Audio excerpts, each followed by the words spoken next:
Buenas tardes, mi nombre es Salvador Castillo Rangel y trabajo en la Universidad Iberoamericana Torreón. Formo parte del equipo de Economía Social, así como del equipo de Programa de Derechos Humanos y Educación para la Paz. El día de hoy nos encontramos con el doctor Ricardo Ortega Soriano, quien es académico en la Universidad Iberoamericana Santa Fe. ¿En qué consiste el litigio estratégico y cuál es su finalidad? Claro, cuando hablamos de litigio estratégico, me parece que una de las primeras ideas que se ponen en duda es la utilidad del litigio. Es decir, ¿para qué sirve el litigio? Generalmente se ha pensado que el litigio sirve para resolver controversias entre actores privados, pero me parece que durante algunos años, sobre todo durante la segunda mitad del siglo XX, particularmente en los Estados Unidos, se impulsó una idea que reivindicaba la utilidad del litigio como una herramienta de transformación, como una herramienta de transformación de políticas públicas, como una herramienta de transformación de la legislación, como una herramienta de transformación del comportamiento de las autoridades. De esa forma, el litigio estratégico es un mecanismo que permite utilizar el derecho para generar procesos de transformación social que impactan no solamente a una persona que es beneficiada por el caso, sino a la sociedad en su conjunto. Ok, entonces, ¿cuál podría ser la diferencia entre un litigio estratégico y el tradicional, por ejemplo? Me parece que tiene que ver con los fines. Mientras que el litigio tradicional está enfocado a la profesión liberal de las y los abogados, en donde lo importante es satisfacer el interés de mi cliente y sus intereses individuales, el litigio estratégico también se conoce como litigio de interés público. Y eso es en la medida en que se busca privilegiar que el conjunto de reflexiones que se producen ahí impacten a la sociedad, generen transformación en la forma en que las administraciones públicas se comportan, en cómo se entiende el contenido de la ley, en impulsar desarrollos jurisprudenciales, etcétera, etcétera. Entonces el litigio estratégico tiene un propósito que va más allá de los intereses privados.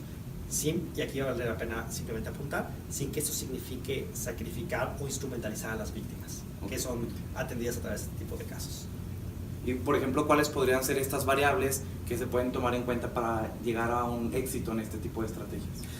Me parece que no se puede hacer litigio estratégico si no se identifican problemas estructurales. Y me refiero a problemas estructurales como aquellos que ocasionan que se reproduzcan de manera constante violaciones a derechos humanos, afectaciones a las personas derivadas de un mal servicio público, una inadecuada implementación o evaluación de políticas públicas. Es decir, me parece que lo más importante para impulsar acciones de litigio estratégico tiene que ver con identificar con claridad causas estructurales que ocasionen problemas importantes en la vida cotidiana y que sean de interés de la sociedad. ¿Existe alguna diferencia entre el litigio estratégico americano y el europeo? No lo sé, no sé si haya como tal un litigio norteamericano.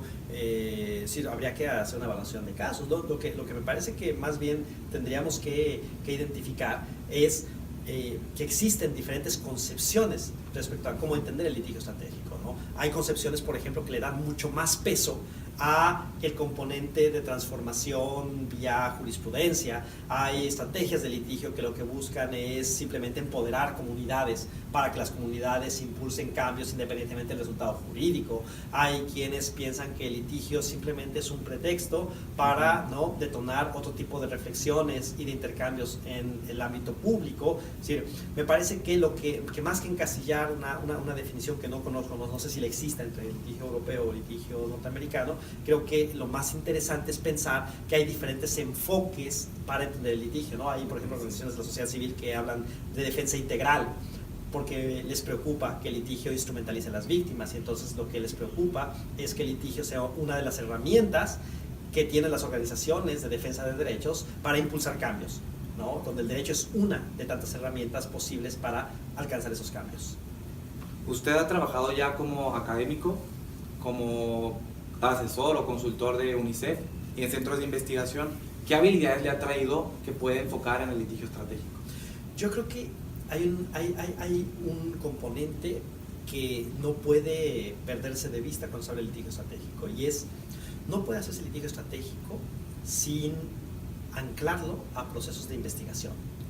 Para hacer litigio estratégico es necesario dotar al contenido de las demandas de análisis, investigación, revisión de qué se está haciendo en el mundo, cómo se está haciendo, qué estándares existen, qué políticas se han implementado, qué aspectos han sido exitosos en otras partes del mundo, porque eso permite, ¿no?, la identificación de objetivos mucho más claros para generar estos procesos de transformación a los que se intenta alcanzar, ¿no? Entonces, me parece que lo más importante que puedo obtener de esta pregunta es, creo que cuando uno hace litigio estratégico tiene un pie como académico y otro pie como activista. Entonces, me parece que quienes hacemos litigio estratégico somos activistas que hacemos academia o académicos que hacemos activismo. Okay. Y, por ejemplo, este tipo de litigio estratégico, ¿ante qué tribunales se pueden llevar, tanto a nivel internacional como a nivel nacional? Eso también creo que es una muy buena pregunta, porque tiene que ver con el propósito y las metas que te plantees cuando haces litigio estratégico. Yo creo que una meta interesante, ¿no? Durante mucho tiempo se pensaba que el litigio estratégico es el que se hacía ante los tribunales internacionales. Y me parece que lo deseable es exactamente lo contrario. Lo deseable es impulsar que el cambio provenga de los propios actores nacionales. Me interesa más una sentencia que movilice a un juez local, a un juez federal, a impulsar a incorporar estándares internacionales, que pasar 10 años de mi vida litigando un caso ante la Corte Interamericana, que por supuesto va a tener un impacto importante, pero que me parece que deja de lado la posibilidad de llevar a cabo procesos de impacto en donde más se necesita, que es en la vida cotidiana, ¿no?, y en la resolución cotidiana de asuntos. Es decir, y tener que evitarnos llegar hasta estas instancias internacionales, ¿no? Claro, el derecho internacional es una vía complementaria al derecho doméstico, y entonces donde tendremos que implementar estándares internacionales de forma más eficiente, de forma más inmediata y que beneficiará además a mucho más casos, es si convencemos a las y los operadores jurídicos de impulsar desde el ámbito doméstico esos cambios. Entonces, para mí, desde el trabajo que yo he podido realizar, el apuntar a objetivos nacionales, a apuntar a decisiones de tribunales domésticos, ha sido una apuesta, me parece, muy importante. Okay. Muy bien. Bueno, pues ahora vamos a pasar a otra serie de preguntas. En su opinión, ¿cuál es el caso más paradigmático de la Corte Interamericana y por qué? Bueno, el problema es que la Corte Interamericana está llena de casos paradigmáticos. De hecho, para que un caso llegue a la Corte Interamericana, sí, ¿no?, debería tener algún potencial de carácter paradigmático, ¿no? Sí. Es cierto que la Corte, por ejemplo, se ha venido especializando a partir de la realidad que ha experimentado América Latina, ¿no?, en casos que cada vez tienen menos de paradigmático, pero que son recurrentes y graves en la región, ¿no? La Corte Interamericana tiene más de 40 sentencias sobre desaparición forzada, tiene un montón de sentencias sobre ejecuciones extrajudiciales, sobre casos de tortura, que lo que muestran es una radiografía de la situación que enfrentamos los países en América Latina, todavía con reminiscencias de autoritarismo y de gobiernos con pocas contrapesos democráticos, ¿no? Pero bueno, más bien lo que me parece es que hay sentencias que han sido paradigmáticas y hay casos que son líderes en ciertos temas. Entonces, más bien lo que habría que identificar es, en función de cada temática, qué casos han abierto una línea jurisprudencial en relación a generar mayores espacios de apertura a los derechos. Okay, muy bien. Y cuando usted estaba estudiando la licenciatura, ¿cuál era el trabajo donde se veía en un futuro? Cuando yo estudiaba la licenciatura, depende. En la primera parte de la licenciatura estuve a punto de verme como no abogado, porque parte de las cosas con las que se enfrenta una persona que estudia derecho muchas veces es pensar que el derecho implica simplemente la reproducción de lo existente, ¿no?, el mantenimiento de las cosas y la utilización del derecho con fines de reproducción de lo que sucede en la sociedad. Entonces, en ese punto estuve a punto de pensarme como no como abogado, es decir, estuve a punto de dejar de ser abogado.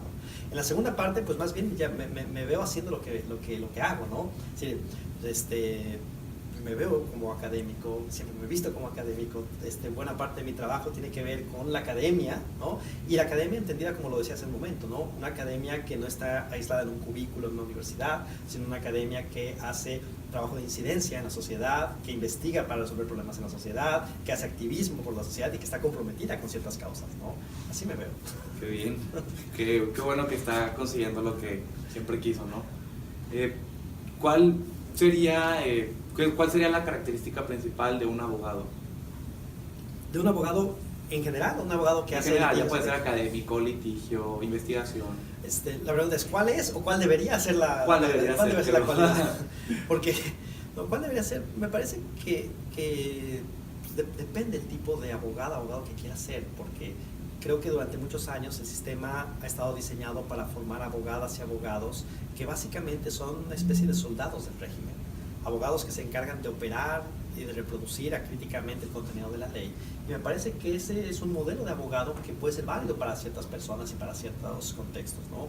Yo creo en un modelo de abogado diferente. Yo creo que es un abogado comprometido con principios democráticos. Yo creo en que el derecho puede ser utilizado como una herramienta al servicio de la sociedad, ¿no? Desde esa perspectiva, pues si tú me preguntas qué veo como características ideales de un abogado, pues veo justo eso, el compromiso por lo social, la capacidad crítica para observar la ley, para no reproducirla, para cuestionarla cuando haga falta, ¿no? Y para desarrollar procesos de análisis sobre problemáticas sociales complejas. Entonces, eso me parece que debe ser una abogada, Eso debería para ser. la democracia. Sí, así es.